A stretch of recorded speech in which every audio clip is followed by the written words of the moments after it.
Let us discuss about drafting settings. Already we have seen different methods to draw like a coordinate system, and directly we can draw on the screen by defining the distances.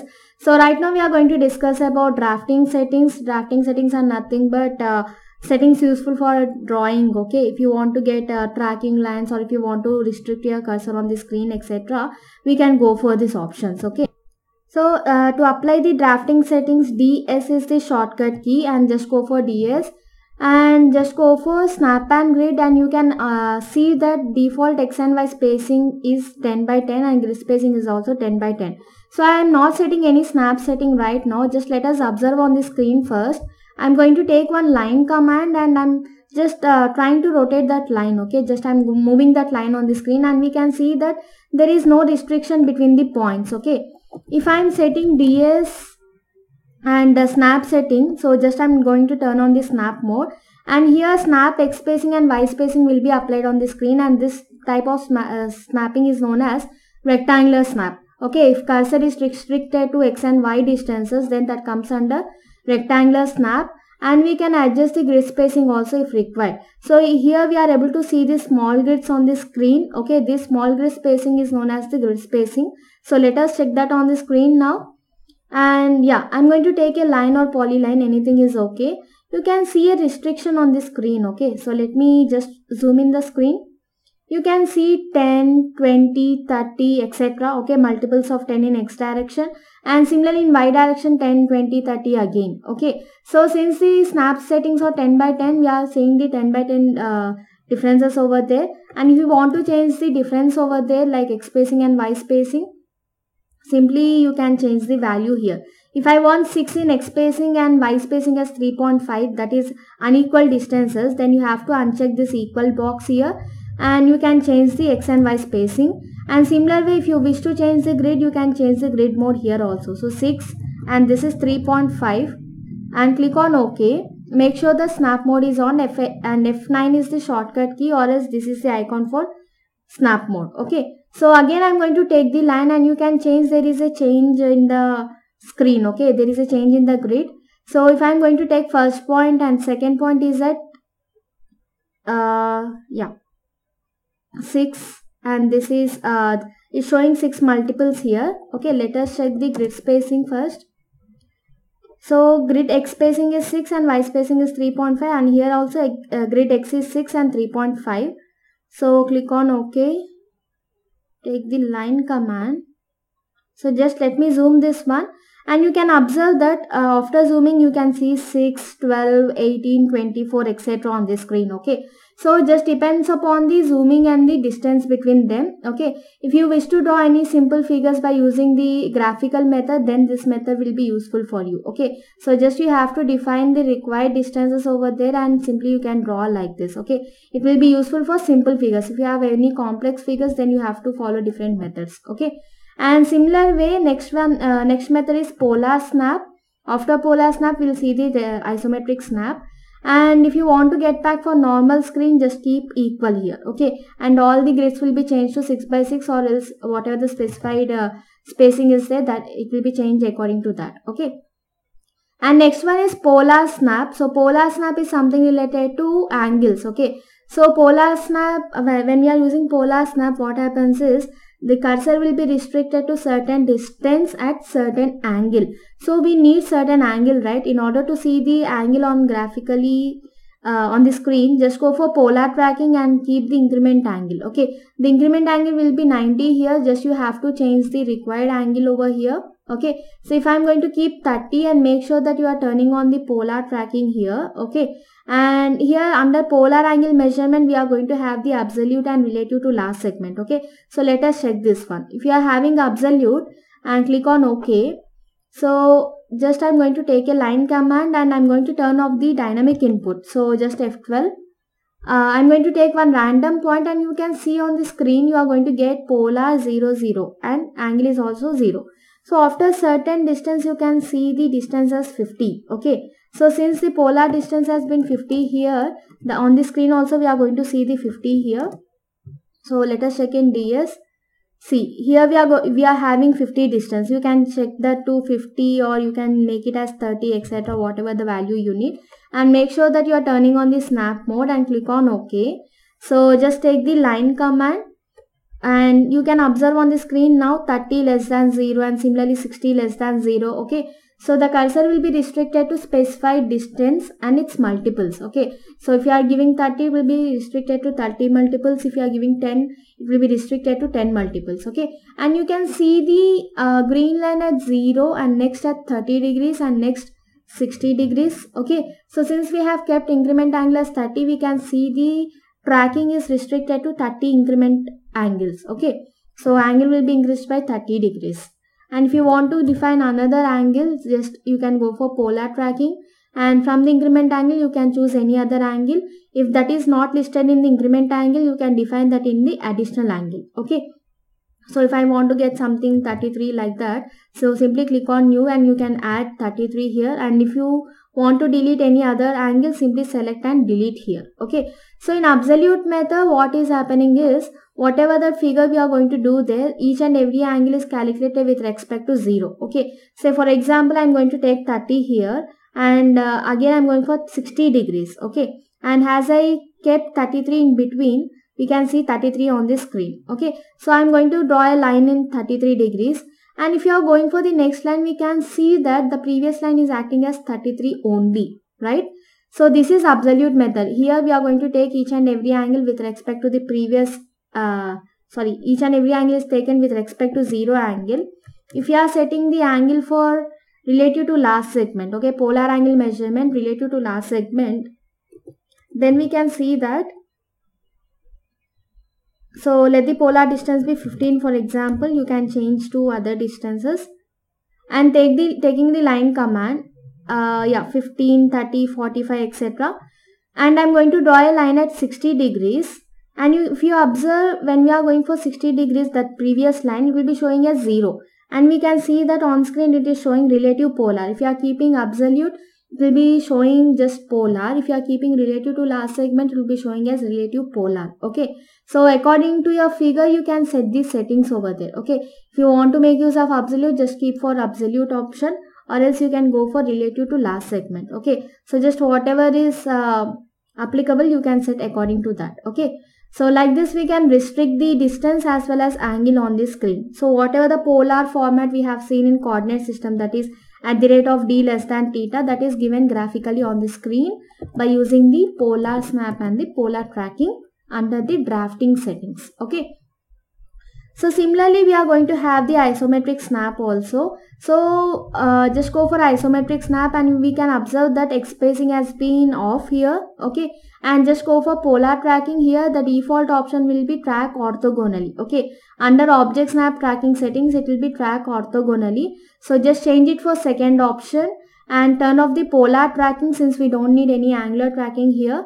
And I'm going to undefine this additional angles also and keep the increment angle as 30, because when we are using isometric snap, lines will be aligned at 30 degrees, and to make our object snap tracking easier, we need to set the increment angle as 30 and you have to select the second option. If you are keeping track orthogonally, object snap tracking will be only applicable for perpendicular. Okay, object snap tracking is nothing but already we have seen in arc option. Okay, so if you want to track some endpoint or midpoints, then it will be useful here. Okay. So click on OK and you can see a difference on the screen like this. Okay. So you can see that graph alignment has been changed, but the axis has been at the normal position only. Okay. Axis won't change, but the alignment of graph will be changed and view will be in the top view only. So if I wish to draw any line now, and the condition is you need to turn on the ortho mode here. Okay. So you can observe that we got red and green lines here. Okay, red and green color cursor here. Previously it was white cursor only. Okay, now if I am going to draw any drawing on the screen, you can observe that we can draw left side vertically down and left back, and similarly top side. Okay, and we can't go in right direction. If you want to go for right direction, simply you have to go for F5 direction, and you can see that there is a change in alignment of graph. Okay, so simply change the direction and you can observe that we can draw only in the top view. Okay, I mean we can draw only left and right figures. We can't go for the vertical directions. Okay, and again going for F5. Now the plane has been changed towards the right side. In this case, what happens is, if I'm going to take a line command and just draw the line vertically, and we can go for right direction, but we can't go in left direction with respect to the previous point. Okay, so if you want to change this on the screen, you are going to have the options here, isoplane direction change options here. Just expand this drop down arrow and you will be getting the options as isoplane left, isoplane top and isoplane right. Right now we are in the right plane. Okay, in right plane we are going to draw the right direction and the vertical lines, and if we are in the left direction we are going to draw in left direction and the vertical lines, and if you are in the top we are going to draw the left and right direction lines. Okay, like this we can change the alignment of the figure and we can draw the required figure over there. Okay, so F5 is the shortcut key, or Control E can be used there. Okay, so like this you can change the planes as per the requirement. Okay, so let me show you a 3D figure. Let me show one 3D figure here. Say for example this is 50 and I want to get here F5, change the direction. Again this is 50.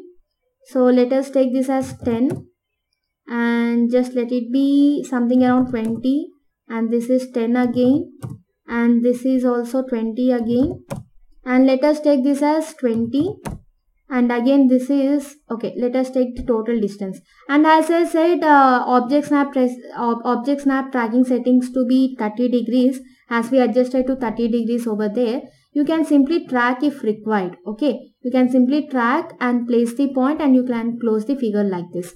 To change the direction, again go for F5 and just I am going to take this as 30 for example. Okay, and again I can draw accordingly. So by using the tracking, or you can give the distances also. Okay, so simply if I want to track this distance, you can just place your cursor over there and just drag the cursor and you will be getting the green line, that is tracking line.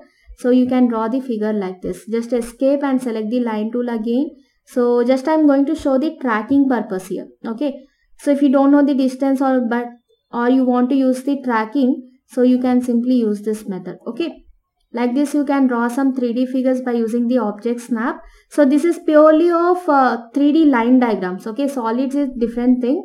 So this is only for 3D line diagrams in 2D planes. Okay, here we didn't change any axis, but in the top view we are representing some 3D figure here.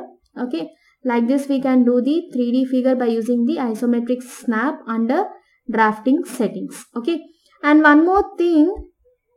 So yeah, just let me complete this. Like this we can complete the 3D figure either by tracking or by giving the dimensions.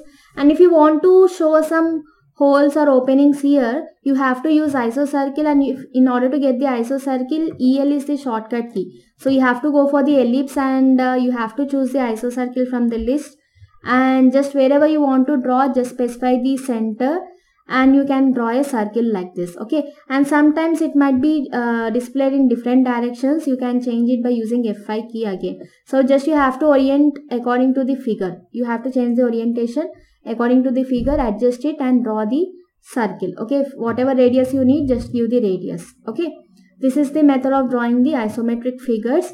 So we have seen different types of snaps, that is rectangular snap, isometric snap and polar snap. Okay, and if you don't want to show the grid on the screen, so just you can turn off the grid mode and click on OK.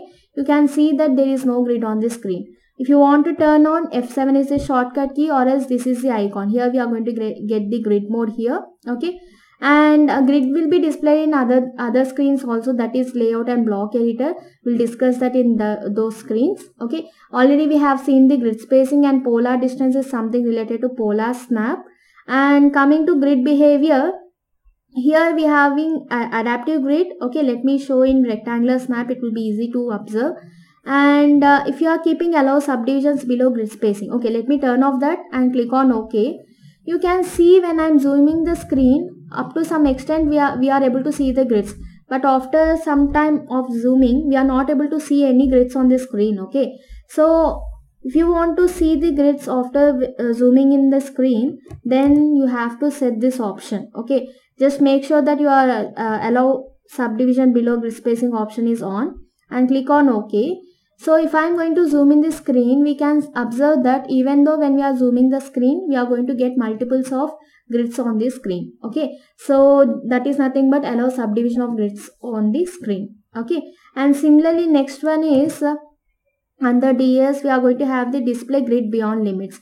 Actually we are going to set the limits for our drawing. If you are setting up the limits and you don't want to show the grids above that limit, then you can simply deselect this one, and follow dynamic UCS is nothing but when we are doing the 3D objects, that is 3D solids, and you want to highlight the face, you have to turn on this option. Okay, so let us check this one. I'm just turning off the display grid beyond limits, and you can check that we are not able to see any grids on the screen. Okay, so just I'm going to double click on the screen, double click on the top view. You are able to see this object which was previously drawn. I'm going to delete this. Again just double tap on the top view. Now we are able to see the grids, that is up to certain limit, okay, limited area, but we are not able to see the grid above that beyond that limited area. So actually we can set the limits up to where we need according to the paper size or the drawing area. So we need to give limits command, and it will be asking to specify the lower left corner, let it be 0, 0, and here default A3 sheet has been assigned 420, 297. Let me change it for 210, 297 portrait view. Okay, so just zoom in or zoom out and you can observe the difference on the screen like this. Okay, otherwise if you want to show the grid all over the screen, simply just go for DS and you have to activate this option, display grid beyond limits. Otherwise if you want to see grid till the set up the limits, then you can go for this. Okay, so this is about the snap and grid under the drafting settings. In next video you can learn about the dynamic input and quick selections. Okay, let us